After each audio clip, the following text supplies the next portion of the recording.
randa so. Lindo basanda randa so. Kobasanda randa sa. Oh Satan, tu as échoué. Tes œuvres sataniques et diaboliques, je les condamne. Je les reprime au nom du Seigneur Jésus-Christ. Je te chasse de ce lieu. Je te chasse de cette antenne pour les lieux arides. Au nom de Jésus-Christ. Allez, prends tes bagages. Va-t'en pour les arides. Satan, toi et ta corps de démons, je ne vous consume pas le feu du Saint-Esprit. Seigneur Saint-Esprit, j'invoque le sang de Jésus. J'invoque le sang de Jésus. J'invoque le sang de Jésus. J'invoque le sang de Jésus. J'invoque le sang de Jésus. J'invoque le sang de Jésus. Là où tu me suis, mon frère, commence à demander le sang de Jésus. Demande le sang de Jésus d'inonder ce lieu. Là où je me trouve, demande le sang de Jésus-Christ d'inonder le lieu là où tu te trouves. Le diable est en train de faire ses manipulations comme d'habitude, ne voulant pas que cet enseignement sorte. Mais il a échoué. Il a échoué. Il a échoué. Il a échoué. Demande le sang de Jésus. Demande le sang de Jésus. Demande le sang de Jésus. Demande le sang de Jésus. Demandons le sang de Jésus. Demandons le sang de Jésus. Demandons le sang de Jésus. Brekasakara kaso. Lindubasanda randa so. Kubasakara kaso. Demandons le sang de Jésus. Demandons le sang de Jésus. Brandasakara kaso. Kubasanda randa so. Likubasanda randa so. Ndubasanda randa sa. Brakasakara kaso. Kubasanda randa so. Lindubasanda randa so. Kubasanda randa sa. Demandons le sang de Jésus. Tous ceux qui vont se connecter, s'il vous plaît, demandons le sang de Jésus-Christ. Demandons le sang de Jésus de couvrir l'endroit où je me trouve. J'ai Internet illimité, mais le diable est en train de faire ses manipulations pour que tu ne reçoives pas ce que le Seigneur a planifié, a prévu pour toi. Mais il a échoué. Donc, sœur Pétale d'or, commence à demander le sang de Jésus, demande le sang de Jésus-Christ de couvrir le lieu où je me trouve.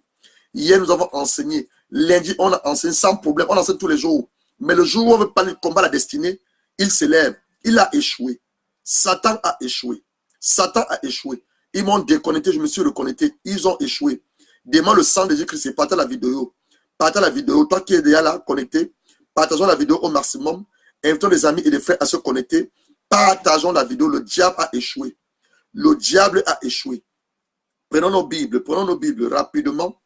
Prenons nos Bibles rapidement. Tout en partageant la vidéo. Prenons nos Bibles. Sœur Pétale d'or, prends ta Bible. Ouvre ta Bible dans 2 Corinthiens 10. 2 Corinthiens chapitre 10. 2 Corinthiens chapitre 10. On va aller à partir du verset 3 au verset 5. 2 Corinthiens chapitre 10, verset 3 au verset 5. Nous allons lire la parole de Dieu. 2 Corinthiens chapitre 10, verset 3 au verset 5. Alléluia. Je suis en train de partager la vidéo afin qu'un maximum de personnes se connectent pour qu'ils reçoivent ce que le Seigneur a instruit cet après-midi pour leur délivrance. Le diable a échoué à ce qui te concerne. Il a échoué à ce qui me concerne. Alléluia. Alors, on va lire la parole de Dieu au nom du Seigneur Jésus-Christ. Nous allons lire la parole de Dieu au nom du Seigneur Jésus-Christ. On va lire la parole de Dieu. 2 Corinthiens chapitre 10, verset 3 à 5. Si nous marchons dans la chair, nous ne combattons pas selon la chair. Car les armes, dont Dieu nous a donné des armes, on va voir tout à l'heure dans Éphésiens 6. Les armes avec lesquelles nous combattons ne sont pas charnelles, mais elles sont puissantes par la vertu de Dieu pour renverser 1. Les forteresses. 2. Nous renversons les raisonnements et toute hauteur qui s'élèvent contre la connaissance de Dieu et nous amenons toute pensée captive à l'obéissance de Christ. Tu vas reprendre après moi. Seigneur Jésus-Christ, à la lumière et là-bas ta parole sont 2 Corinthiens chapitre 10, verset 3 à 5. Ta parole déclare que les armes avec lesquelles nous combattons, elles ne sont pas charnelles, mais elles sont puissantes par ta vertu. Et nous renversons les forteresses. Nous renversons les raisonnements. Nous renversons les auteurs qui s'élèvent contre ta connaissance. Et nous ramenons toute pensée captive sur l'obéissance de Christ. C'est un Saint-Esprit. Je vais disparaître afin que toi tu apparais. Tu parles à ce peuple qui est ton peuple. Et que surtout, la victoire que Jésus a acquise à la croix, plus de 2018 années, soit totalement notre partage. le combat de nos destinées. Les Goliaths qui se lèvent contre nos mariages. Les Goliaths qui se lèvent contre nos destinées. Les Goliaths qui se lèvent contre nos santé. Les Goliaths qui sont contre prospérité. Les Goliaths qui se lèvent contre les promesses que Dieu a fait à notre égard. Tombe ce soir et nous coupons leur tête avec leur propre épée. Tout ceci dans le nom du Seigneur Jésus-Christ. Bien-aimé, je m'excuse pour toutes ces perturbations du réseau. Vous avez pu le remarquer, ça ne vient pas de moi. Nous enseignons tous ces jours. On n'a pas souvent ces perturbations. Mais j'ai remarqué une chose. Chaque fois lorsqu'on veut parler de la sorcellerie, chaque fois lorsque nous voulons attaquer aux œuvres du diable, on aura tous ces dérangements. Mais le diable a échoué. Parce que c'est que le Seigneur m'a instruit de faire cet après-midi. Nous ne ferons pas sa grâce. Le diable a échoué. À ton sujet, à mon sujet. Donc, en phase introductive, nous avons dit ceci. Bien-aimés le Seigneur, frères et sœurs en Christ, certains servants de Dieu, nous vous saluons notre Seigneur Jésus-Christ et nous voici à notre rendez-vous, surtout à notre heure de délivrance, de combat spirituel. Je tiens à te rappeler, toi qui me suis maintenant, tous ceux qui vont sur cette vidéo, que nous vivons dans un monde physique. Là où tu me suis, sœur Pétale et tous ceux qui vont sur cette vidéo, tu es dans un monde, tu es sur la terre. Tu vis dans un monde physique. Ce monde physique, il est contrôlé par un monde spirituel. Je vais m'expliquer. Dans un monde spirituel, ce que j'essaie de te dire, celui qui contrôle ton ciel a le pouvoir sur ta vie et ta destinée. Je reprends. Nous sommes sur la terre. Présentement, je me trouve en Angleterre, dans une ville qu'on appelle Bolton. Et l'Angleterre fait partie de la terre, le premier ciel. L'apôtre Paul, dans le livre de 2 Corinthiens, il va nous dire qu'il va être ravi dans le 3e ciel. Donc l'apôtre Paul va nous faire connaissance de 3 ciels. Le premier ciel, c'est là où toi et moi, nous vivons, qui est la terre. Le 2e ciel, c'est là où le diable, ces démons, il a aidé son quartier général pour empêcher aux ossements de tes prières, pour bloquer aux promesses de Dieu de venir à ton égard, pour stopper les ossements à tes prières. C'est dans là où tu te trouves. Tu es le premier ciel. Le 2e ciel, le diable, ces démons, certains, parce que certains sont sur la terre avec nous, ils empêchent nos prières. Ils bloquent les ossements en nos prières.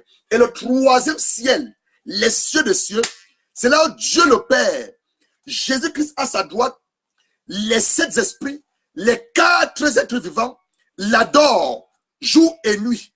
Gloire soit rendue à sa sainteté. Louange et honneur à notre Père. Et dans le 3e ciel. Donc on appelle ça les cieux des cieux. Donc toi qui es dans ce monde physique, tu fais face à des influences sataniques et diaboliques. Tout simplement pourquoi? Parce que le 2e ciel, où le diable régit, il veut contrôler ta vie. Donc je dis tantôt que tu es dans un monde physique, contrôlé par un monde spirituel. Et celui qui contrôle ton ciel, contrôle ta vie et ta destinée. Et lorsqu'on parle de combat de sa destinée, nous devons savoir une chose. Nous ne voulons pas être créés au hasard. Tu as été créé avec une destinée. Tu as été créé avec un plan de Dieu. Tu as été créé avec une mission sur la terre. Donc tu n'es pas le produit du hasard, mais tu es l'image. Tu as été créé à l'image de Dieu, selon sa ressemblance. Et tu es le représentant légal de Dieu sur la terre. Donc tu n'es pas sur la terre en vain. Tu es sur la terre pour dominer. Tu es sur la terre pour la sujestir. Tu es sur la terre pour remplir la terre. Et tu es sur la terre pour te multiplier. Alors, Dieu va révéler quelque chose à Jérémie, son serviteur. C'est la même chose qu'il te donne aussi comme parole à toi. Dans Jérémie 1, verset 4 à 5, la parole de Dieu dit ceci.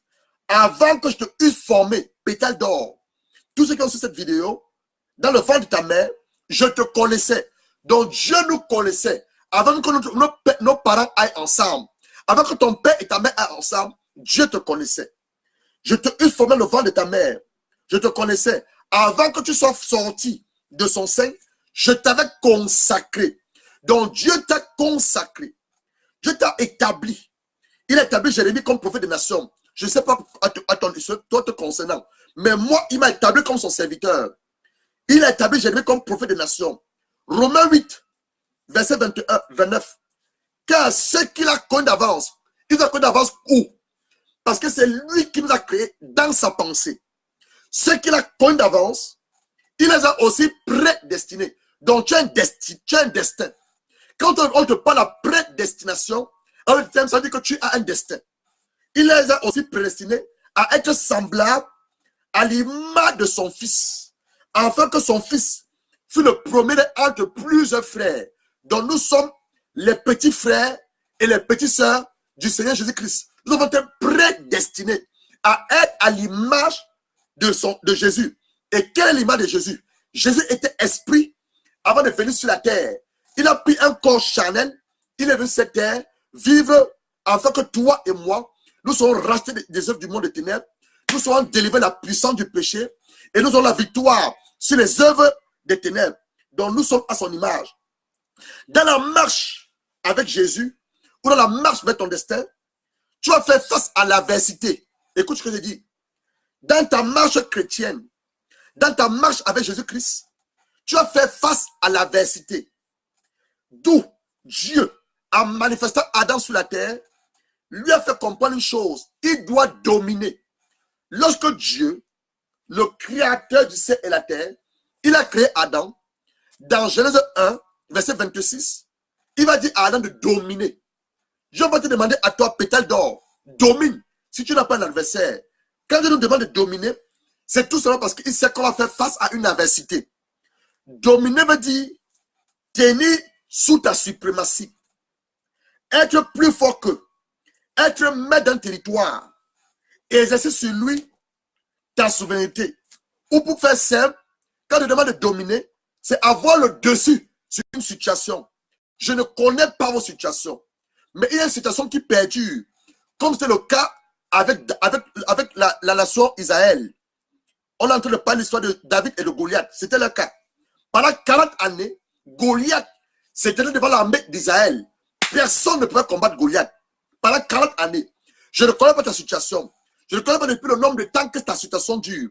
Je ne connais pas tes difficultés. Mais il y a une situation que le Seigneur te demande cet après-midi d'avoir le dessus de cette situation, de pouvoir dominer cette situation.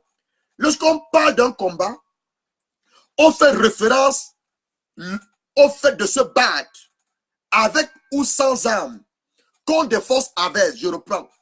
Lorsque je te parle du combat de ta destinée, alors de thème, je suis en train de te faire comprendre que tu dois te combattre. Tu dois te battre. Le fait de te battre avec ou sans armes, c'est ça te battre contre des forces adverses. Il y a des forces adverses qui nous combattent, que tu le veuilles ou pas. Il y a des forces adverses qui nous combattent. Il y a des gens, lorsqu'ils dorment, ils sont oppressés dans leur sommeil. Ce sont des forces adverses. Il y a des gens, lorsqu'ils dorment, ils s'accouplent avec des démons. Un démon de mari de nuit, un démon de femme de nuit. Ce sont des forces adverses. Il y a des gens qui travaillent. À la fin du mois, ils ne jugent pas du fruit de leur labeur. Ce sont des forces adverses. Il y a des gens qui tombent toujours malades à un certain nombre, à une certaine période. Des forces adverses. Il y a des gens qui commandent des choses. Au moment de jouir de leur labeur, rien n'arrive. Ce sont des forces adverses. Donc tu dois combattre ces forces adverses. La deuxième chose, quand on ne porte pas de combat, c'est une lutte où deux adversaires s'affrontent dans les jeux sportifs selon certaines règles afin de rapporter un titre ou un trophée. On te parle d'un combat de boxe, un combat de boxe, un combat de judo, un combat de lutte. Troisième définition, la lutte des animaux dressés à un type de jeu, le combat de coq qui est populaire en Amérique du Sud. Tu vas aller au Mexique, tu vas voir ce combat de coq. Tu peux aussi aller au Brésil, tu vas voir le combat de coq. Donc toute lutte menée pour divers moyens contre des obstacles divers, des dangers de toute nature. Le combat contre la maladie. On te parle d'un combat contre la maladie. Tu es toujours malade. Donc c'est une adversité. C'est un Goliath. Tu dois pouvoir remporter ce combat-là sur la maladie. Dieu ne t'a pas créé pour que tu sois malade. Il t'a créé pour que tu sois en bonne santé. La vie Zoé doit ton partage. On te parle d'un combat. On te parle d'une opposition. Une lutte contre des forces antagonistes. Deux forces antagonistes. Lorsqu'on te parle encore d'un combat, on te parle d'un rapport de force entre la lumière représentée par Jésus-Christ et les ténèbres représentées par le diable. Je te dis, la dernière définition de combat ta destinée, c'est un rapport de force. La lumière, tu es enfant de Dieu, tu es dans la lumière. Le diable, qui est le père des ténèbres, combat tes promesses, combat ton mariage, combat ta santé, combat ton mariage, combat ton or et ton argent. Il te combat. Donc c'est un rapport de force à la lumière et les ténèbres. Alors, on va revenir dessus. On va aller dans notre sujet de cet après-midi. Dans 1 Samuel, ouvre ta Bible dans 1 Samuel, c'est un long chapitre. 1 Samuel 17. Tu vas voir le combat de la destinée. On parle de Goliath, dont tu vas renverser et couper sa tête avec son épée. Goliath. Et je vais te donner 10 indications, ce qui peut représenter Goliath dans ta vie. Et nous allons prier ensemble. Alléluia. Il dit hier, chacun de nous a son Goliath. Mon Goliath n'est pas ton Goliath. Ton Goliath n'est pas mon Goliath. Donc chacun de nous va combattre son Goliath. On le dit ceci. 1 Samuel, chapitre 17. Je suis dans l'Ancien Testament. 1 Samuel, chapitre 17. On va tout lire. C'est tellement long. On va tout lire. On va sauter. On va commencer quelques versets. On va sauter. Les Philistins réunissent leur armée pour faire quoi? La guerre. On te parle de la guerre. Il faudrait te parler le combat de ta destinée. Je peux encore intituler la guerre contre l'ennemi de ma destinée. Donc tu peux encore changer le combat de ma destinée. Le Goliath doit tomber et je coupe sa tête. Tu peux encore mettre la guerre contre l'ennemi de ma destinée. Tu es l'ennemi de ta destinée. Je ne le connais pas. Toi, tu vas l'identifier tout à l'heure grâce au Saint-Esprit. Mais moi, je connais mon Goliath. Donc mon Goliath, cet après-midi, il va tomber par la puissance du feu du Saint-Esprit et je couperai sa tête par l'épée de l'Esprit qui est la parole de Dieu. Alléluia. Les Philistins réunissent leur armée pour faire la guerre. Ils se rassemblaient à Soko, qui appartient à Juda. Ils campaient entre Soko et Azeka, à Ephes Damim. Saoul et les hommes d'Israël se rassemblèrent aussi. Ils campaient à la vallée de Terem. Ils se mirent en ordre de bataille contre les Philistins. Les Philistins étaient vers les montagnes d'un côté. Israël était vers la montagne de l'autre côté. La vallée séparait. Un homme sortit alors du camp des Philistins, s'avança entre les deux armées. Il se nommait qui? Goliath. Il se nommait Goliath. Il était de gars. Il avait une taille de 6 coudées. On dit qu'il y a Goliath. De 6 coudées. Et un empas. Sur sa tête était un casque d'airain. Il portait une cuirasse en écaille du poids de 5000 cycles d'airain. Il avait aux jambes une armure d'airain, un javelot d'airain entre les épaules. Le bois de sa lance était comme une ensouple de tisserand. Et la lance pesait 600 cycles. Celui qui portait son bouclier marchait devant lui. Le Philistin s'arrêta, s'adressa aux troupes d'Israël, rangées en bataille. Il les cria: pourquoi sortez-vous pour vous ranger en bataille? Ne suis-je pas le Philistin? N'êtes-vous pas les esclaves de Saoul? Choisissez un homme qui descend contre moi. S'il peut me battre et qu'il me tue, nous vous serons assujettis. Mais si je l'emporte sur lui, je le tue. Vous nous serez assujettis et vous nous servirez. Le Philistin dit encore: je jette en ce jour un défi à l'armée d'Israël. L'armée de Dieu, c'est la même chose. L'armée te jette un défi à toi. L'armée te pose la question de savoir: Gisèle, Ewete, es-tu vraiment enfant de Dieu? Tu es vraiment enfant de Dieu? Pourquoi tu te lèves dans la maladie dans ton corps? Olson Bao, es-tu vraiment serviteur de Dieu? Pourquoi tu tolères l'échec ou la pauvreté dans tes finances? Peut-être dehors, je ne connais pas quelle est ta situation. Pourquoi tu tolères ces situations de divorce ou de non-mariage? C'est ce que Goliath disait. Goliath va lancer un défi à l'armée d'Israël. Donnez-moi un homme et nous nous battons ensemble. Saül et tout Israël a entendu ces paroles du Philistin. Il fut effrayé. C'est d'une grande crainte. Ils vont fuir. Verset 12. Or, David, c'est toi le David de cet après-midi, de ta famille cet après-midi. David, fils de Éphatien, de Bethléem et de Juda, nommé Isaïe, qui avait 8 fils, et qui du temps de Saoul était vieux, avancé en âge. Les 3 fils aînés d'Israël avaient suivi Saoul à la guerre. Le premier de ces 3 fils était parti pour la guerre. Il s'appelait Eliab. Le second s'appelait Abinada. Le troisième, Shama. David était le plus jeune. Lorsque les 3 aînés eurent suivi Saoul, David s'en alla de chez Saoul et revint à Bethléem pour faire perdre les brebis de son père. Je t'ai à te signaler qu'avant ce chapitre, David va recevoir l'onction de Dieu. En ce moment, je parle. Je prie afin que l'onction de Dieu vienne sur toi. Parce que le combat que nous apprêtons à faire, tu ne peux le vaincre par tes propres forces. Tu ne peux que le vaincre par l'onction de Dieu. Et l'onction dit c'est la présence du Saint-Esprit. Je prie donc que le Saint-Esprit te remplisse. Tout à l'heure, quand on va commencer à combattre, il faut que tu sois rempli du Saint-Esprit. Le Philistin s'avança matin et soir. Il se présenta pendant 40 jours devant l'armée de Dieu. L'armée de Dieu a fui pendant 40 jours. 40 jours. Nous sommes aujourd'hui le 14 juin 2018. Je ne connais pas quel est ton Goliath.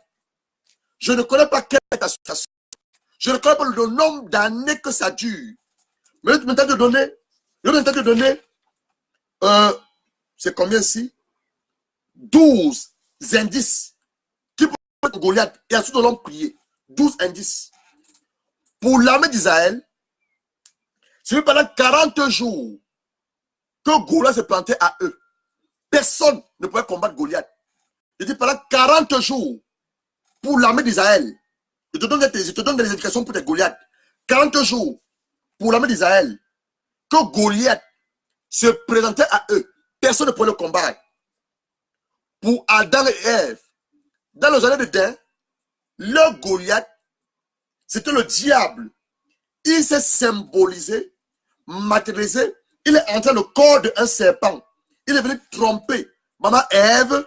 Ensuite, elle a mangé du fruit défendu. Elle a donné à son mari qui était auprès d'elle. Donc, Adam n'a pas pu combattre le serpent dans le jardin d'Éden, qui était le symbole du diable. Et ce serpent n'est que l'œuvre de la sorcellerie. Maintenant, je te pose la question de savoir, dans ta famille, c'est quel esprit qui sévit? Est-ce l'esprit de Dieu ou l'esprit de la sorcellerie? Si c'est l'esprit de sorcellerie, ce soir, Dieu t'a mis à part. Tu ne m'écoutes pas ici en vain. Il t'a mis en part avec cet esprit de sorcellerie. Par sa puissance qui va te remplir, par son onction, par l'esprit qui est la parole de Dieu, tu vas détruire tout ce satanique et diabolique qui empêche les membres de ta famille, qui t'empêche toi-même de voir la gloire de Dieu.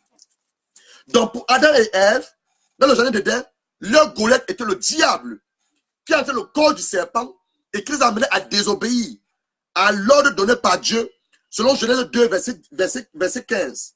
Donc la sorcellerie.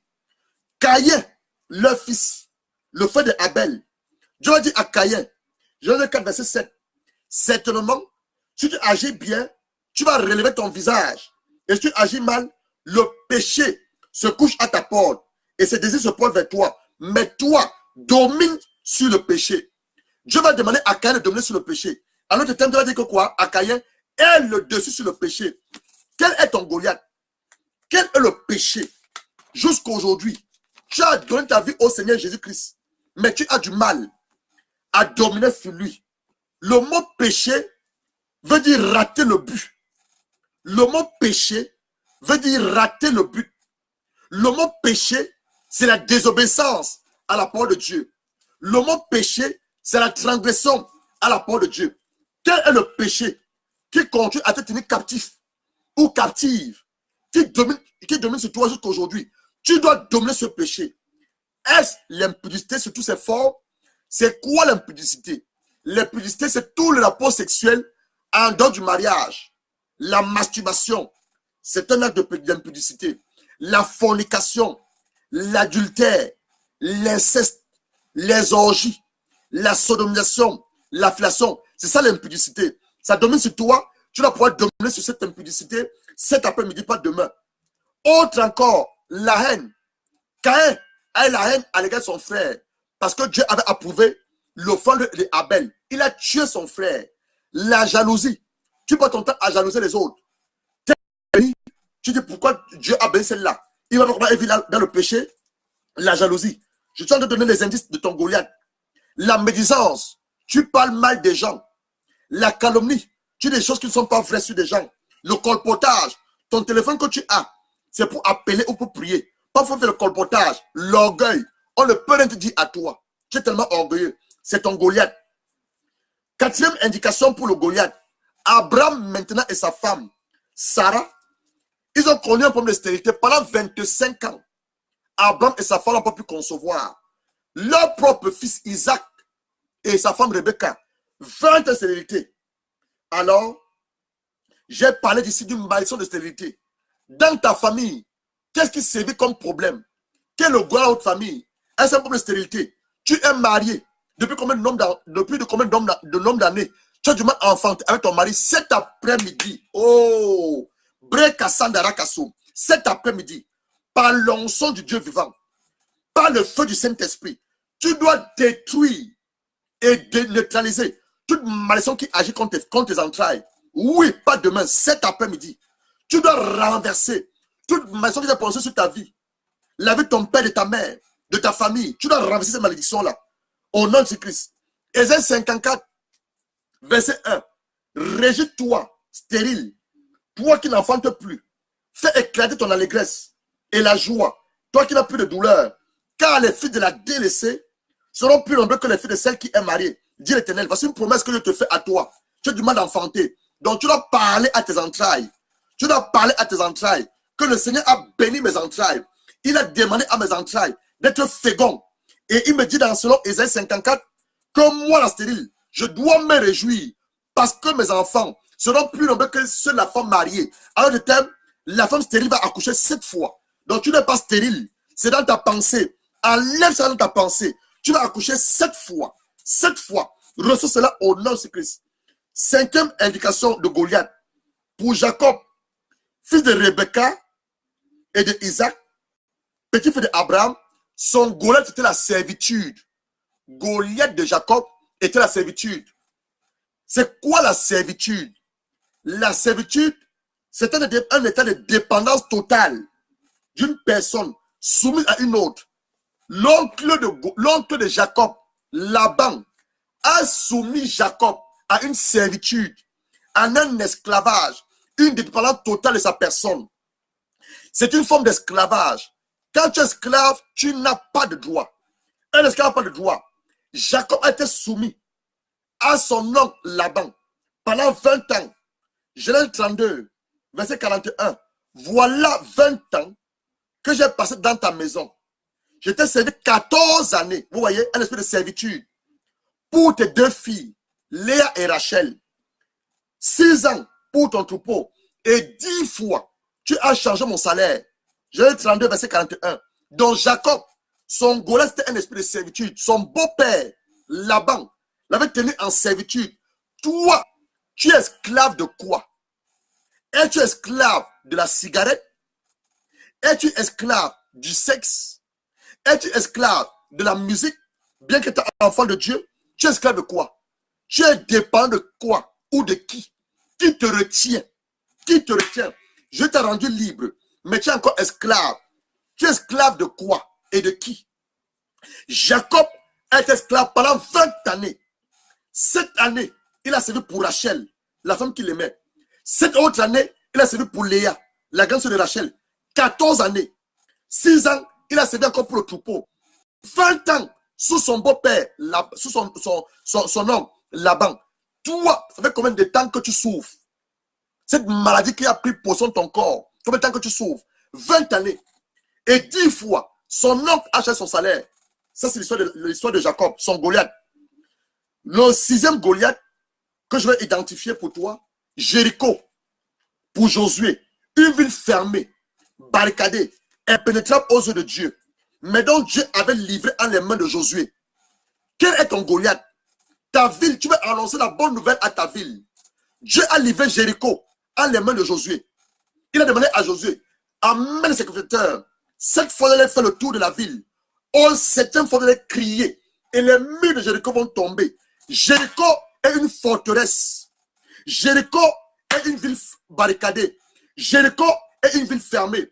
Qu'est-ce qui est barricadé dans ta vie? C'est ton Jéricho, c'est ton Goliath. Cet après-midi, par l'épée de l'esprit, remplis l'onction de Dieu, par le feu du Saint-Esprit, tu dois détruire ce Jéricho. Tu dois renverser cette ville barricadée qui t'empêche de voir la gloire de Dieu. Numéro 7. De sa famille, le Goliath était l'esprit de Mandianite. Il dit ceci. Je te donne les situations pour tes Goliaths. Pour Gédéon et sa famille, le Goliath était l'esprit Mandianite. Un esprit de destruction qui ne vient que lorsque c'est le moment de ta récolte. Ce problème qui se fait chaque fois quand tu as résolu faire quelque chose, acheter une voiture, construire une maison, terminer un projet, conclure une affaire, c'est ton Goliath. L'esprit manganite, l'esprit de destruction. Cet après-midi, tout esprit de destruction qui se lève contre tes projets. Tu as collecté de l'argent. Tu vas acheter une voiture. Tu veux construire une maison. Tu veux terminer un projet. Tu veux conclure une affaire. Et on t'appelle, soit en Afrique. Tu as un coup de fil. Tu veux dépenser ton argent. Ma soeur, mon frère, le moment est arrivé. Pour toi, de détruire. C'est un esprit de destruction. C'est un esprit de destruction. Tout ce que tu essaies de faire de tes mains, il détruit cela. C'est un esprit de destruction. Ton mariage, il va détruire. C'est un esprit manganite. Ta santé, il va détruire. C'est un esprit manganite. Tes enfants, il va les rendre rebelles. C'est un esprit manganite. Cet après-midi, tu as fait comme Gédéon. Gédéon s'est levé comme un vaillant soldat. Il a détruit cet esprit manganite. Il a reçu la victoire. Donc, c'est ton Goliath. Ça, c'était pour Gédéon. Maintenant, continue. Pour Naomi. Naomi, dans le livre de Ruth. Son Gédéon, c'était un esprit de mort. Naomi, dans le livre de Lutte, son Gédéon, c'était un esprit de mort. L'esprit de mort va arracher son mari, Elimelech, dans un pays, une terre étrangère. Oh, le pays de Moab. Pendant que je prépare cet enseignement cet après-midi, le Seigneur m'a dit de vous dire, on va déclarer, tu ne mourras jamais dans un pays étranger. Tu ne mourras jamais, ni toi, ni ton mari, tes enfants, dans un pays étranger. Le gars de Naomi était un esprit de mort, un hôtel de mort. Ma fille s'est passé un esprit de mort. Naomi, elle va perdre son mari Elimelech dans le pays de Moab, un pays maudit. Moab, ce sont les descendants de Lot. Lot avec 2 filles. Elles vont coucher avec leur père. Son fils Moab. Dans le pays Moab, c'est un pays maudit. Il a déjà donné le nom à son fils Ammonite. Ce sont des pays maudits par Dieu. C'est là où Naomi et son mari sont partis chercher le secours à cause de la famine. Et Naomi va perdre son mari Elimelech. Pas seulement son mari, ses 2 fils vont mourir, Machelon et qui aussi vont mourir dans un pays étranger. Je vais déclarer au nom de Jésus-Christ, ni toi, ni ton mari, ni tes enfants ne mourront dans un pays étranger. Quel que soit ce Goliath, cet esprit de mort qui sévit dans ta famille, ton quartier, ton village, Dieu t'a choisi cet après-midi, afin que par toi, tu mettes fin à son règne. Oui, tu dois mettre fin à son règne. Mets fin à son règne, à ce Goliath, cet esprit de mort. Mets-moi fin à cet esprit de mort. Mets-moi fin à cet esprit de mort. Par le feu du Saint-Esprit. Et au nom du Seigneur Jésus-Christ, donne-moi la fin à cet esprit de mort. Consomme cet esprit de mort. Maintenant, envoie le feu. Envoie le feu. Envoie le feu. Envoie le feu. Tout esprit de mort qui se lève contre ma vie, qui se lève contre mes finances, qui se lève contre ma santé, qui se lève contre mon mariage, contre mes projets, tombe maintenant par le feu du Saint-Esprit. Reçois le feu, reçois le feu, reçois le feu, reçois le feu, reçois le feu. Esprit de mort, la mort subite.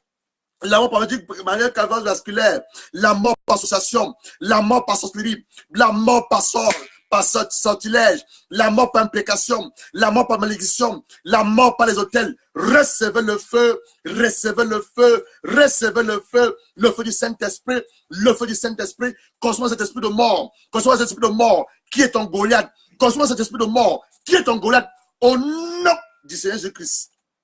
Pour le prophète Élie, le roi Achab, dans 1 roi 18, et sa femme Jézabel était son Goliath. Ils ont détourné le peuple de Dieu pour adorer les faux dieux, les dieux de Baal et d'Astarté.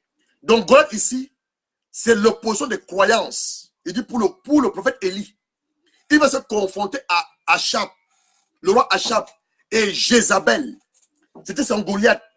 Ils vont détourner le peuple de Dieu pour adorer les faux dieux, adorer le dieu de Baal, le dieu d'Astarté. Donc Goliath ici, c'est l'opposition des croyances, le combat contre l'idolâtrie, le combat contre les hôtels que nos parents ont eu à ériger. Quel est l'hôtel que ton père a eu à ériger? Tes amis ont eu à ériger. Ils ont eu à bâtir et qui ont une influence sur ta propre vie. Quels sont ces hôtels? Est-ce l'hôtel d'échec? Tout ce que tu fais échoue. Est-ce l'hôtel de limitation? Tu commences une affaire avec des gens. Au moment où on te paye tes factures, on les paye, toi on ne te paye pas. C'est un hôtel de quoi? De limitation. Est-ce un hôtel de honte? Partout où tu pars, on se moque de toi. La honte est sur toi. Le déshonneur, tu es déshonoré par ton mari, déshonoré par ta femme, déshonoré par des amis. L'humiliation. Partout où tu pars, tu es humilié. Ma soeur, cet après-midi, tu dois ramasser ces hôtels. L'hôtel de rejet. Tu as du mal à t'accepter toi-même. Tu te rejettes dans ta propre pensée. Ma soeur, comment à t'accepter? Je veux que c'est mort à la croix pour toi. Hôtel de mal spirituel. Tu as du mal à t'accoupler à ton mari. À cause de quoi? Un hôtel qui se lève contre votre mariage. Hôtel de non-mariage. Hôtel de célibat. Tu es marié, mais tu ressens toujours le divorce. Chaque jour, tu es toujours parti. Toujours parti. C'est quoi? C'est un hôtel de non-mariage. Un hôtel de célibat qui te réclame. Hôtel de quoi? L'esprit de la sorcellerie. Cet après-midi, quels que soient les hôtels qui te réclament, tu vas les renverser par le feu du Saint-Esprit. Je te dis, écoute, je te dis. Cet après-midi, quels que soient les hôtels qui te réclament, qui réclament ton mariage, ton mari, tes enfants, tu vas les renverser par le feu du Saint-Esprit. Brekasa karakasu. Le dixième illustration. Dans l'évangile selon Jean, dans Jean 5, on nous raconte l'histoire de cet homme qui était malade, assis à la piscine de Bethsaida. Bethsaida veut dire la grâce. C'est un portique, c'est le chiffre de la grâce. Pendant 38 ans, il avait du mal à être guéri. Son grâce était où? Son système de pensée. Son système de pensée. Les fautes qu'il avait érigées dans sa pensée. Alors le thème, comment te vois-tu? Je te lis ça. On va commencer à prier. Son Goliath, le grand cet homme, dans Jean 5, c'était son système de pensée. Jean 5 était assis à la piscine où les gens recevaient la guérison. Mais lui-même avait du mal à guérir. Et je vais lui demander, veux-tu être guéri? Il va commencer à poser des questions à Jésus. Cet après-midi, ma soeur, ne pose aucune question. La question que Dieu te pose par mon canal, est-ce que tu veux la délivrance? Tu dis oui, Seigneur, je veux ma délivrance. Ne commence pas à dire n'importe quoi, à tergiverser. Sois précis avec le Seigneur. Jean 5. Après cela, une fête des Juifs. Jésus monta à Jérusalem. Or, à Jérusalem, par la porte des brebis, il y a une piscine qui s'appelle en hébreu Bethsaida, qui veut dire la grâce, qui a 5 portiques. 5, c'est le chiffre de la grâce. Sur ces portiques était couché un grand nombre de malades, des aveugles, des boiteux, des paralysés qui attendaient le moment de l'eau. Quand un ange descendait de temps en temps dans la piscine, arrêtait l'eau, celui qui descendait le premier, après que l'eau était agitée, était guéri, quelle que soit sa maladie. Verset 5. Là se trouvait un homme malade, depuis plus de 38 ans. Jésus l'ayant vu, couché, sachant qu'il était déjà malade depuis longtemps. Donc Jésus connaît ta situation. Mais cet après-midi, il m'a mis ton canal sur ton chemin comme cet ange. Je secoue l'eau. L'eau, c'est le symbole de la parole de Dieu. Afin que tu entres dans ta destinée et que tu vois sa gloire. Depuis longtemps, il lui dit, veux-tu être guéri? C'est la question que Dieu te pose cet après-midi. Veux-tu être délivré des yeux du monde des ténèbres? Veux-tu être délivré de la sorcellerie? Veux-tu être délivré du non-mariage? Veux-tu être délivré de l'esprit de divorce? Veux-tu être délivré de l'esprit de célibat? Veux-tu être délivré du mari spirituel? Tu lui as dit oui et non faire comme cet homme. Le mari lui a répondu, Seigneur, il cherche des excuses. Je n'ai personne pour me jeter à la piscine. Quand l'eau est agitée, pendant que je fais un autre descend avant moi, lève-toi. Lui dit Jésus, prends ton lit et marche. Autant ce homme fut guéri, prit son lit et marcha. L'homme n'est plus arrivé aux excuses. L'homme est arrivé à se faire violence. Comment te vois-tu?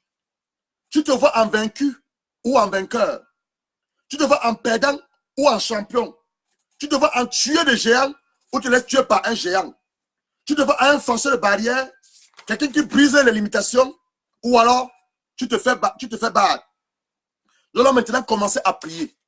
Mais avant que tu pries, je vais te donner certains éléments. Tu dois savoir une chose. Le combat contre ton Goliath, l'ennemi t'a destiné. Pour l'affronter, tu dois être enfant de Dieu. Enfant de Dieu. Tu dois vivre de manière décente, à la lumière de la parole de Dieu. Enfant de Dieu. Ayant confessé Jésus-Christ dans ton cœur, comme Seigneur et Sauveur personnel. On va le faire ensemble. Tu vas répondre après moi, Seigneur Jésus-Christ, à la lumière de ta parole selon Romains 10, verset 9 à 10. Si quelqu'un confesse sa bouche que Jésus-Christ est le Fils de Dieu très haut, venu du ciel, sur la terre pour nous délivrer des œuvres du monde de ténèbres, nous racheter la maison de la loi. Et c'est en confessant la bouche, c'est en croyant du cœur, en confessant la bouche qu'on parvient à la justice. Père, je crois dans mon cœur, raison pour laquelle je confesse de ma bouche, afin que je parvienne à la justice, que Jésus-Christ est ton Fils unique. Mon Père, ne te donne plus nos péchés, de nos maladresses, de nos manquements, mais surtout ton amour à notre égard. Nous demandons de nous pardonner de toutes nos fautes, de tous nos péchés, de prendre ta force qu'à ce jour. Nous implorons ta grâce, ta miséricorde, mais sur le sang de ton Fils Jésus-Christ. Efface nos noms dans le livre de la mort et inscris nos noms dans le livre de la vie, afin que nous soyons appelés tes enfants et tes fils au nom de Jésus-Christ. Tu as cette prière, tu es l'enfant de Dieu, tu peux aller ce combat. Deuxième chose, tu vas recevoir l'onction. L'onction, c'est la parole du Saint-Esprit. Dans 1 Samuel 16, verset 13, Samuel va oindre David au milieu de ses frères. 1 Samuel 16, verset 13. Samuel prit la corne d'huile, éloignée au milieu de ses frères. L'Esprit de l'Éternel saisit David. À partir de ce jour, et dans la suite, mets ta main dans ta tête. Tu dis, Seigneur, je reçois ton onction, je reçois ton onction pour détruire tout Goliath qui se lève comme ma destinée, pour détruire et couper la tête de tout Goliath qui se lève comme mon mariage, pour détruire et couper la tête de tout Goliath qui se lève comme ma santé. Je reçois l'onction de Dieu. Je reçois l'onction de Dieu. L'onction, c'est la présence du Saint-Esprit. L'onction, c'est la présence du Saint-Esprit. Le revêtement de la puissance du Saint-Esprit. Troisième chose, tu dois avoir une bonne conscience. Tu dois avoir une bonne conscience. Une bonne conscience. Tu dois avoir une bonne conscience. Une bonne conscience et une bonne connaissance du Dieu qui t'a appelé. Et qui t'a surtout oint par son Esprit Saint. Il dit, première des choses, être enfant de Dieu. Deuxième, tu as une l'onction de Dieu. Troisième, tu dois avoir une bonne conscience. Une bonne conscience que tu ne peux pas échouer. Ton Dieu n'échoue pas. Et aussi, une bonne connaissance de ce Dieu qui a fait toi son fils et sa fille. Une bonne connaissance de ce Dieu. Et qu'est-ce que David va dire? 1 Samuel 17, verset 34 à 35. Ton serviteur faisait perdre les brebis de son père. Et quand un lion ou un ours venait enlever du troupeau, je courais après lui. Je le frappais.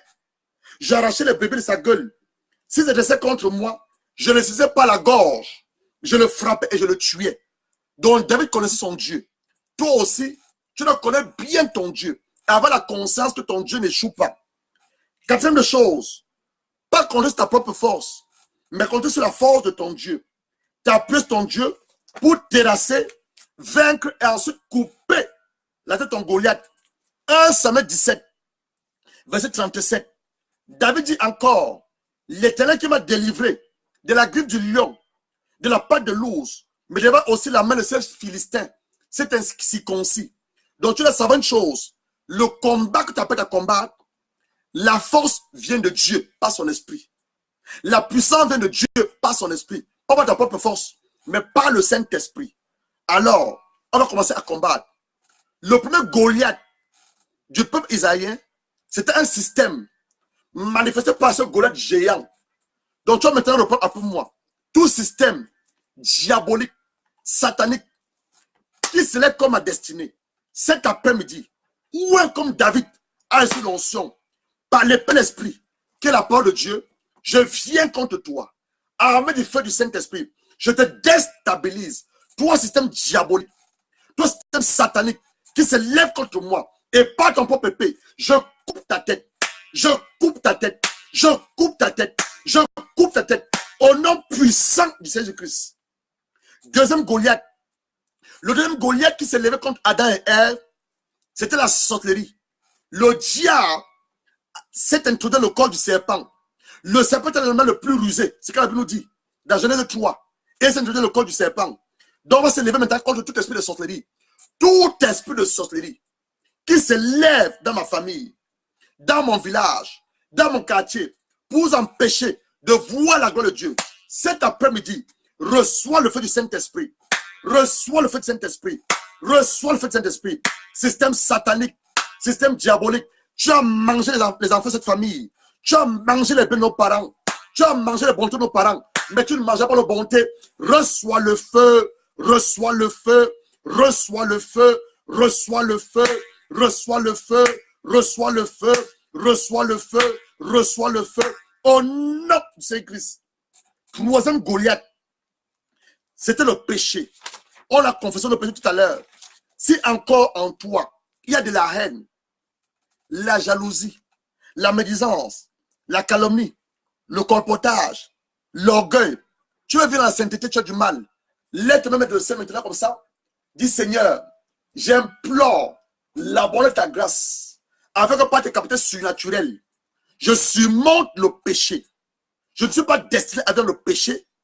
Tu es saint, je dois te ressembler. Je demande la bonne de ta grâce et ta miséricorde de surmonter tout mauvais désir, le désir d'impudicité, d'immoralité, de fornication et d'adultère. Saint-Esprit, je demande la grâce de mon Père.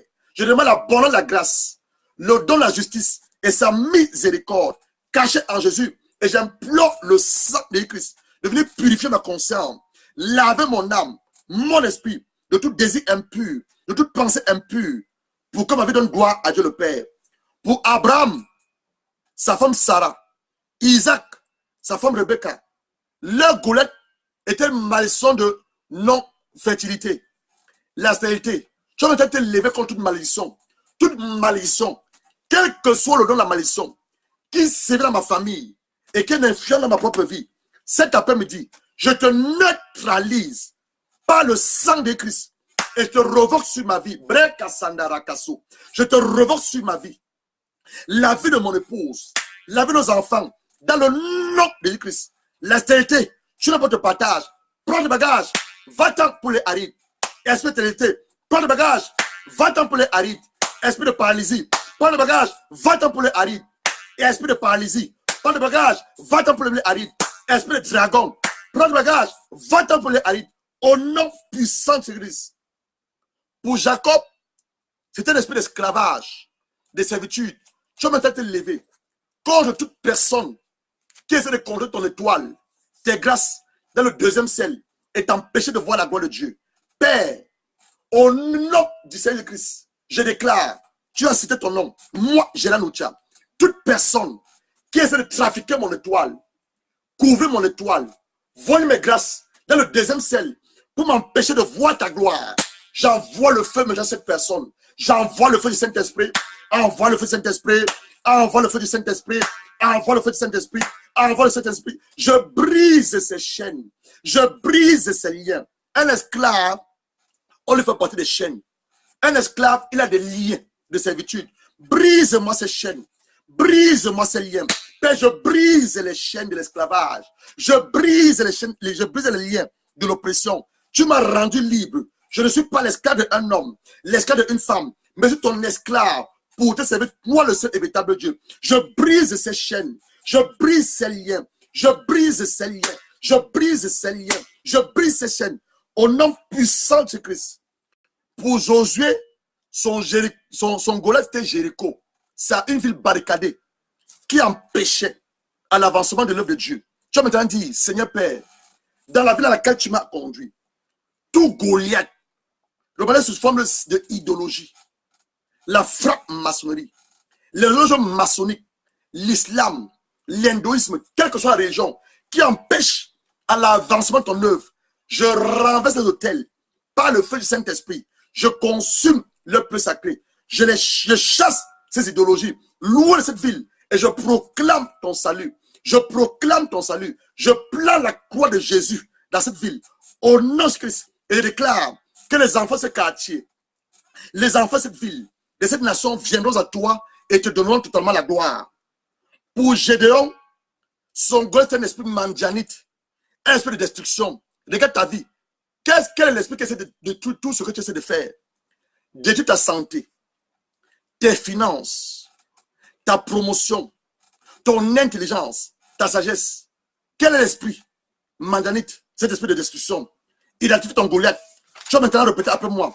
Au nom du Seigneur Jésus-Christ, tout esprit de Goliath, sous forme d'esprit mandianite, esprit de destruction, tu as détruit la vie de mon père. Tu l'as mené de femme en femme. Tu as détruit la vie de ma mère. tu l'as amené à ne pas être honoré dans le mariage, à divorcer. Tu ne détruiras pas ma propre vie. Tu as détruit les finances de mon père. Tu as détruit, tu ne détruiras pas ma vie. Tu as détruit la vie de mes frères et de mes soeurs. Mais moi, tu ne détruiras pas ma vie. Consume-moi cet esprit de mandanite. Consume-moi cet esprit de destruction. Tu connais cet esprit. Consume-le-moi par le feu du Saint-Esprit. Par le feu du Saint-Esprit. Consume-moi cet esprit mandanite. Cet esprit de destruction qui veut détruire ton foyer, détruire tes finances, ta santé, ton intelligence, ta santé, tout ce que tu essaies de faire de tes mains. Il détruit cela.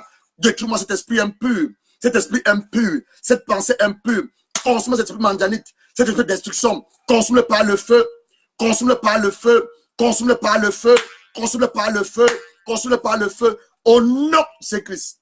On va avancer parce qu'on a prophétisé aussi. Maintenant, pour Élie, le Goliath était l'autel de Baal. L'autel de la statue érigé par Jézabel et son mari, le roi Achab. Tout autel d'échec, de limitation, dans lequel mon nom est encore inscrit. Envoie-moi le feu cet autel. Père, au nom de Jésus-Christ, quels que soient les autels qui sont encore actifs dans la maison de mon père, la maison de ma femme-mère, dans laquelle quelqu'un a essayé de citer mon nom, amener mes photos, mes sous-vêtements, mes cheveux, la poussée de mes pieds, tout ce qui me représente, je consume ces hôtels. Consume ces hôtels. Hôtel d'échec. Tu n'es pas destiné à l'échec, mais à la réussite. Reçois le feu. Hôtel de limitation. Tu n'es pas destiné à être limité, mais à être illimité. Recevez le feu. Hôtel de honte. Partout où tu pars, tu n'es pas honoré. Pourtant, tu as droit à l'honneur. Tu es déshonoré. Consomme ces hôtels. Je consomme tout hôtel de honte, de déshonneur. Partout où tu pars, tu es humilié. On t'humilie. Toi, ton mari, tes enfants, regardez-les encore. Regardez-leur Dieu, on voit leur Dieu là. Ma soeur, mon frère, le mal est arrivé. Laisse encore cet hôtel d'humiliation. Laisse aussi cet hôtel de honte, de déshonneur, hôtel de rejet, de mal spirituel. Tu as du mal à t'accoupler à ton mari. Tu as du mal à vous réjouir dans votre mariage. C'est un hôtel de mariage spirituel. Ramène cet hôtel. Ramène cet hôtel. Ramène cet hôtel. Par le feu du Saint-Esprit. Le feu du Saint-Esprit. Le feu du Saint-Esprit. Tu as du mal à te marier. C'est un hôtel de non-mariage. Un hôtel de célibat. Consomme cet hôtel de célibat. Consomme cet hôtel de célibat. De non-mariage. Tu arrives tout le temps à la proposition, mais rien n'aboutit. On te donne, mais pour t'amener à la mairie, amener à l'église, c'est toujours un problème. Consume ces hôtels. Consume ces hôtels. Consume ces hôtels. Par le feu du Saint-Esprit. Par le feu du Saint-Esprit. Par le feu du Saint-Esprit. Par le feu du Saint-Esprit. Et au nom de Jésus-Christ, on est en train de prophétiser. Tu es en train de prophétiser. Tu es en train de prophétiser. Tu as déclaré après, tu as déclaré. Tu appelles ton propre nom. Moi, Gérard Noucha, je ne suis pas un vaincu. Je suis un vainqueur. Je ne suis pas un perdant. Je suis un champion. Je suis un tueur de géants. Un tueur de géants. Un tueur de géants. Un forceur de barrières. Je brise les limitations. Je brise les limitations. Je brise les limitations. Quels que soient les Goliaths qui peuvent encore rester dans ma vie, qui peuvent encore avoir des influences, cet après-midi, je les coupe la tête par l'épée de l'esprit qui est la parole de Dieu. Je coupe la tête. Je coupe la tête. Goliath, écoute le son de ma voix. Toi qui m'attends dans mes rêves, toi qui attends mon époux, toi qui attends nos enfants, je coupe ta tête par l'épée de l'esprit. Je coupe ta tête par l'épée de l'esprit. Je coupe ta tête par l'épée de l'esprit. Au nom du Seigneur Christ. 2 Corinthiens 4, verset 13. 2 Corinthiens 4, verset 13. 2 Corinthiens 4, verset 13. 2 Corinthiens 4, verset 13. On va prophétiser, on va terminer avec cela. 2 Corinthiens 4, verset 13. 2 Corinthiens 4, verset 13. Ainsi la mort a agi en nous et la vie a agi ainsi en vous. Ça, c'est le verset 12. Et comme nous avons le même esprit de foi, qui est exprimé dans cette parole de l'écriture, j'ai cru. C'est pourquoi j'ai parlé. Nous aussi qui croyons, c'est pour cela que nous parlons. Donc, comme tu as l'esprit de foi, c'est quoi la foi? La foi, c'est la ferme assurance des choses que nous espérons, la démonstration des choses que nous ne voyons pas. C'est la confiance que nous avons à la parole de Dieu. Dieu et sa parole sont un. Hébreux 11, verset 3. C'est pas la foi que nous reconnaissons que le monde entier a été formé par la parole de Dieu.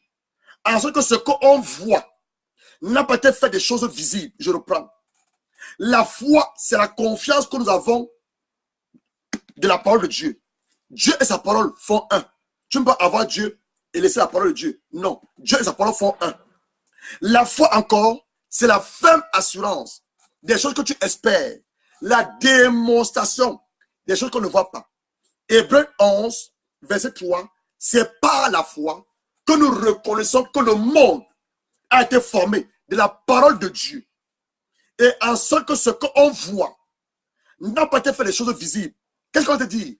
Ta bouche est ouente. La vie et la mort sont de ta langue. Maintenant, tu vas commencer à prophétiser et proclamer par la foi. Première chose, tu vas citer ton nom. Sylvain Amban, Alexandre Amila, Patou Toki Kukwa, Galassi Ndezumo, Rasa, tous ceux qui me suivaient, vous allez commencer à citer vos noms. Je vais aussi citer mon nom. Moi, Gérard Lucha, je suis le fils de Dieu, petit Dieu. Selon le Somme 82, verset 6, la parole dit quoi? Que nous sommes des dieux, le fils de Dieu très haut. Donc, à la base de Somme 82, verset 6, je suis le fils du Dieu très haut, je suis un petit Dieu sur la terre, destiné à régner et à dominer sur tout ce que mon Père a créé de ses mains. Donc, je suis le fils de Dieu, petit Dieu, un don du ciel pour ma famille, pour ma génération, pour ma ville, pour mon quartier et pour ma nation. Deuxième déclaration, Jésus-Christ par son sang précieux m'a lavé. Selon Romains 6, verset 13. Purifié tout péché. Conséquence immédiate, le péché ne peut plus dominer sur mes membres. Romains 6, verset 13, je dis que le péché ne peut plus dominer sur tes membres à cause du sang de Jésus-Christ. 2 Corinthiens 5, verset 17. Si quelqu'un est en Christ, il est une nouvelle créature. Les choses anciennes sont passées. Je suis une nouvelle créature. Je suis moi, Gérard Lucha, une nouvelle créature. Une créature supérieure à toute créature sur cette terre. Je suis une créature supérieure à toute créature sur cette terre. Parce que j'ai été créé à l'image de Dieu le Père, selon sa ressemblance. Je suis une créature supérieure, supérieure à des démons, supérieure à la sorcellerie, supérieure à l'échec, supérieure à la maladie, supérieure à la pauvreté, supérieure au non-accomplissement, supérieure à la limitation. Je suis une nouvelle créature. Je suis une nouvelle créature. Selon 2 Corinthiens 5, verset 17. Selon Romains 12, verset 2. Je refuse de me conformer au siècle présent. Le siècle présent, c'est le chaos total. Le siècle présent, c'est les guerres.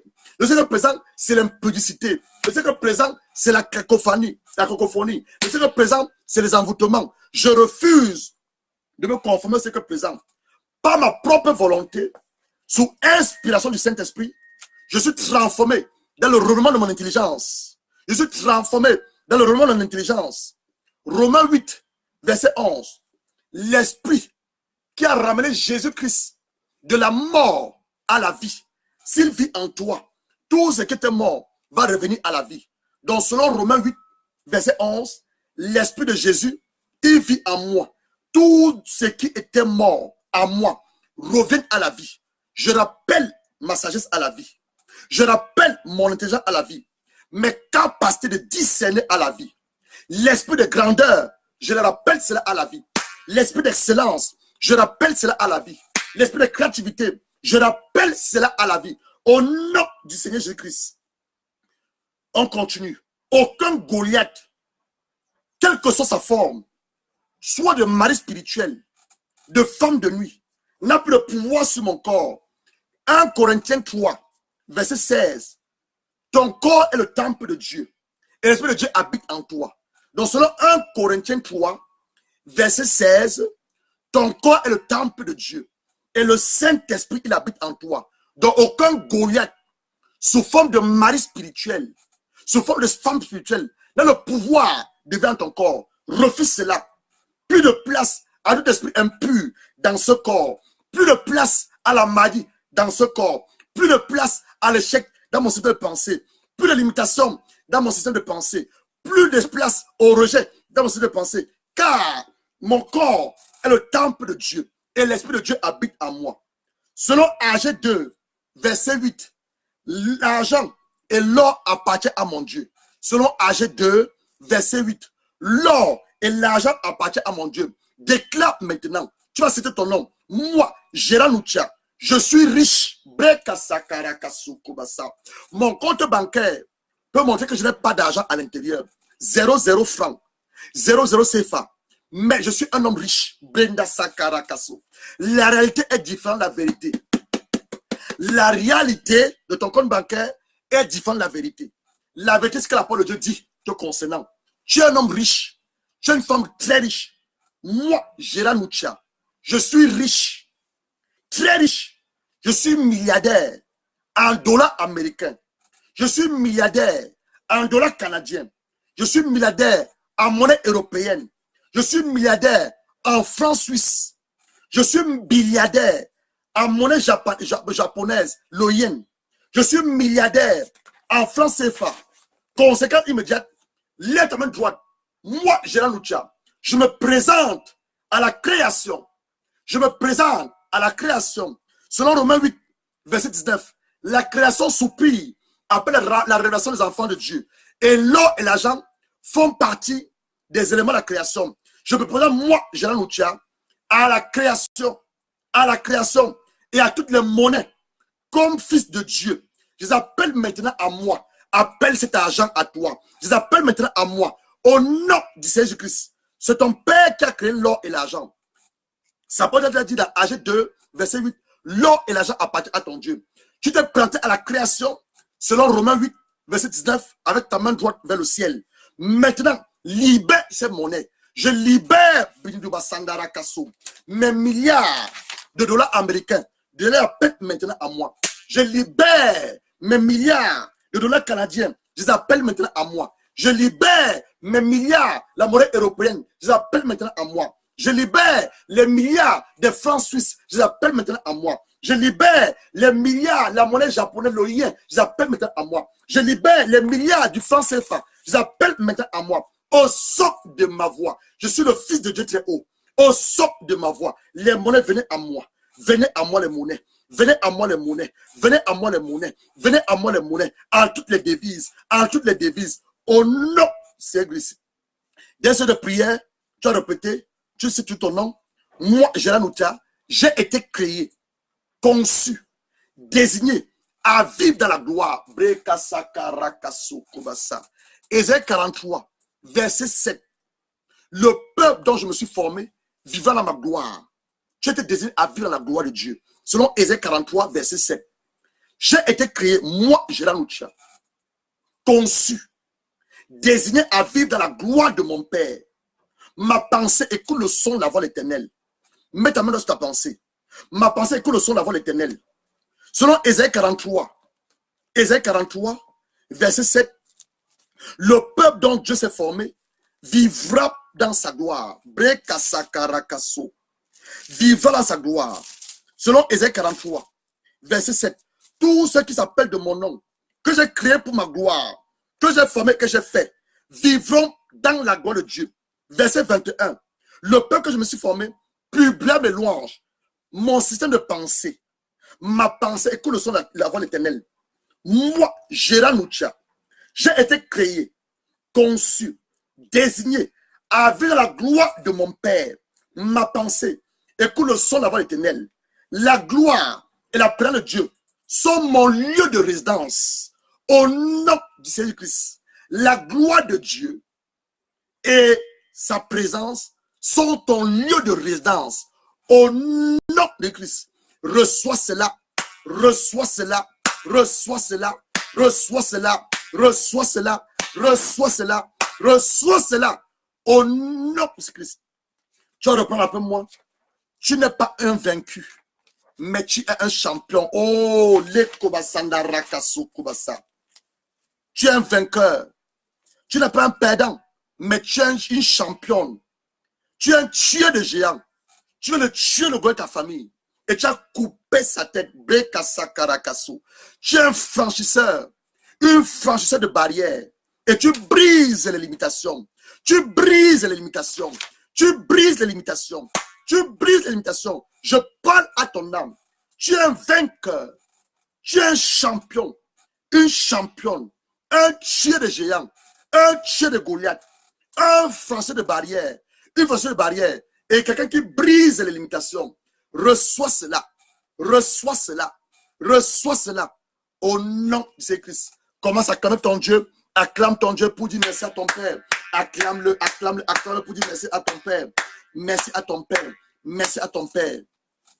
Avant la fin de cette semaine, par sa grâce en ta foi, tu auras un témoignage. S'il te plaît, appelle pour témoigner.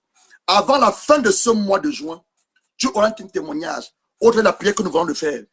Je ne l'ai pas fait parce que je voulais le faire pour te faire plaisir. J'ai fait quelque chose que le Seigneur m'a instruit.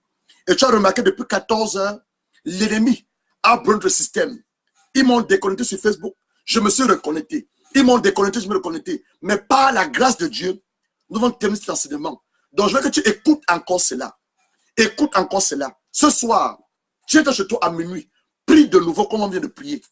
Prie de nouveau, t'assure. Dans un rêve, le Seigneur de gloire, qui m'a mandaté pour te le faire, pour t'amener cet enseignement, il va te révéler ce que tu viens de détruire. Dans un rêve, le Seigneur de gloire, ou dans une vision, il va t'ouvrir les yeux spirituels. Que voir le Goliath qui te combattait. Il est sorti de ta vie pendant que tu étais en train de prier. Je vais prier maintenant, mon Père. Mon Père, j'ai obéi au son de ta voix. Depuis hier, tu as mis dans mon esprit la conviction d'amener tes enfants à combattre le combat de la destinée, de détruire les Goliaths. Nous avons identifié 10 Goliaths et nous sommes allés à l'encontre de ces 10 Goliaths. Nous avons renversé par l'autorité de ton Esprit Saint et par la puissance de ta parole. Je prie, mon Père, que dès cette nuit, dans un rêve, dans une vision, tu révèles parfaitement à mon frère, à ma soeur, que ce qu'elle a fait, elle n'a pas fait en vain. Elle l'a fait sous ton obéissance et que les Goliaths ou le Goliath qui la combattait, tu l'as détruit par la puissance de ta parole. Je prie, mon Père, afin qu'avant la fin de cette semaine, tu accordes un témoin à un homme, tu accordes un témoin à une femme. Avant la fin de ce mois de juin, tu donnes à plusieurs d'entre eux des témoignages pour glorifier ton Saint-Nom. Je prie, mon Père, tous ceux qui ont des problèmes de maladies chroniques, qui étaient des Goliaths pour eux, aussi ceux qui ont renversé ces Goliaths, ils ne seront plus jamais malades, mais la santé divine sera leur partage. Tous ceux qui ont des problèmes de mains sèches, les problèmes de poche, je prie, mon Père, aussi ceux qui ont renversé le démon de pauvreté, le rôle de pauvreté, ils n'auront plus jamais de problème de pauvreté, aussi qu'ils ont relâché toutes les monnaies, les divises de venir auprès de eux. Je prie, mon Père, toute famille où il y avait un esprit de sorcellerie qui s'élevait comme un Goliath, aussi qu'on l'a renversé. La sorcellerie n'aura plus jamais de place dans cette famille, mais le Saint-Esprit, je prie, mon Père, tout Goliath qui s'est levé dans nos villes pour empêcher, dans cette bonne nouvelle, de voir ton âme venir, aussi qu'on a renversé ces Goliaths. Je prie maintenant que la bonne nouvelle soit annoncée à toute la créature. Je prie, mon Père, toute personne qui avait un Goliath de forme de cycle chronique de divorce, sa mère a divorcé et elle est en train de croire que le divorce, mon Père, après cette prière, le seul divorce est brisé sur sa vie. Je prie, mon Père, toute personne qui a un problème d'impuissance sexuelle, après cette prière, ce gars d'impuissance sexuelle est chassé de sa vie pour lui redonner la vigueur dans sa partie sexuelle. Je prie, mon Père, toute personne qui avait un Goliath sous forme d'esprit de stérilité, après cette prière, tu accordes les entrailles, tu ouvres les entrailles, les jumeaux et les jumelles, les jumeaux et les jumelles, les jumeaux et les jumelles, les jumeaux et les jumelles. Je prie, mon Père, toute personne qui avait un dossier, le tenir quelque part, qui était comme un Goliath, après cette prière, le dossier soit signé, la voiture soit signée et lui est remise. Je prie, mon Père, que tout blocage mystique sous forme de Goliath, après cette prière, les blocages mystiques cèdent la place à ta gloire, à ta gloire, à ta gloire, à ta gloire. Au nom puissant du Seigneur Christ, recevez cela au nom du Seigneur Jésus-Christ. Que Dieu vous bénisse, que Dieu vous bénisse. Continuez à prier et soyez dans l'attitude de prière. Mais je vous en supplie, par les compassions de Christ, quel que soit le témoin que vous aurez après cette prière, s'il vous plaît, on a un téléphone WhatsApp, appelez pour votre témoignage. C'est par le témoignage et le sang de Christ que le diable a été vaincu. Apocalypse 12, verset 11, te dit ceci, on va le lire pour terminer avec. Et je vais aussi profiter pour vous dire, dimanche prochain, c'est la fête des pères ici en Angleterre.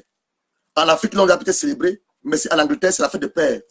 Donc, tout cela qui se réclament, peut-être mes fils, le moment est arrivé pour vous, donner la personne que je suis. Et on ne nomme pas un père en lui disant je t'aime, non. On en est un père, enfin, ce qu'il y a lieu de faire, selon la parole de Dieu. comment on honore un père. La parole de Dieu te dit comment tu peux honorer un père. La première chose avec laquelle tu peux m'honorer, c'est ta prière. Prie beaucoup pour moi, pour mon ministère, pour ma famille, mes enfants. Prie beaucoup pour moi. Et deuxième chose, si ça te met dans ton cœur quelque chose, ça peut être une offrande, un don, je ne sais pas ce qu'elle met dans ton cœur, obéis à la voix du Saint-Esprit.